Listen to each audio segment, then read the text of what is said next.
नाशिक शहरासह परिसरात गेल्या काही दिवसांपासून गुन्हेगारीच्या घटना सातत्यानं वाढत असल्याचं पाहायला मिळत आहे। एका 23 वर्षीय तरुणाची निर्घुण खून केल्याचा धक्कादायक प्रकार म्हसरूळ परिसरात शनिवारी रात्री 11:30 वाजताच्या सुमारास घडलाय। सदर घटना ही एका सीसीटीव्ही कॅमेऱ्यात कैद झाली आहे।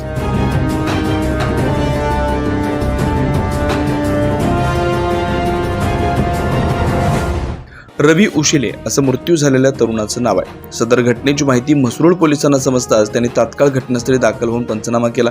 या प्रकरणी ओम गवळी, संतोष गवळी या दोघांना काल सकाळी विल्लोळी येथील सीएनजी पेट्रोल पंपाजवळून ताब्यात घेतलाय। रवी हा आपल्या बहिणीसोबत बोलत असल्यानं दोघांचे प्रेमसंबंध असावे असा संशय ओम गवळी आणि संतोष गवळी यांना होता। यावरून गेल्या 2 महिन्यापूर्वी रवी आणि या दोघांमध्ये वाद देखील झाले होते। तेव्हापासून रवी अश्वमेध नगरमध्ये येत नव्हता। मात्र शनिवार रात्री परिसरात आला असता दोघांमध्ये पुन्हा वाद होऊन वादाचं रूपांतर थेट हाणामारीत झालं। यामध्ये ओम गवळी याने चॉपरने तर संतोष गवळी याने दंडुक्याने मारहाण केली। दरम्यान रवीने ओम्या मला मारू नको अशी विनंती करून या दोघांनी रवीचा निर्घुण खून केला असल्याची कबुली दिली। म्हसरूळ पोलिसांनी त्यांना न्यायालयात हजर केलं असता न्यायालयाने त्यांना 4 दिवसांची पोलीस कोठडी सुनावली।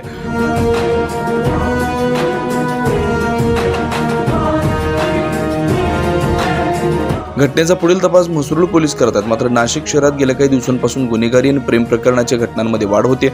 या घटनांमधून अशा कितीतरी जणांचा बळी गेला असल्याचं चर्चा आता चांगलीच रंगू लागली आहे। त्यामुळे या घटना थांबणार कशा अशी चिंता सर्वसामान्य नाशिककरांकडून व्यक्त केली जाते। 9 न्यूज महाराष्ट्रासाठी प्रतिनिधी अमोल वाघमोडे, नाशिक।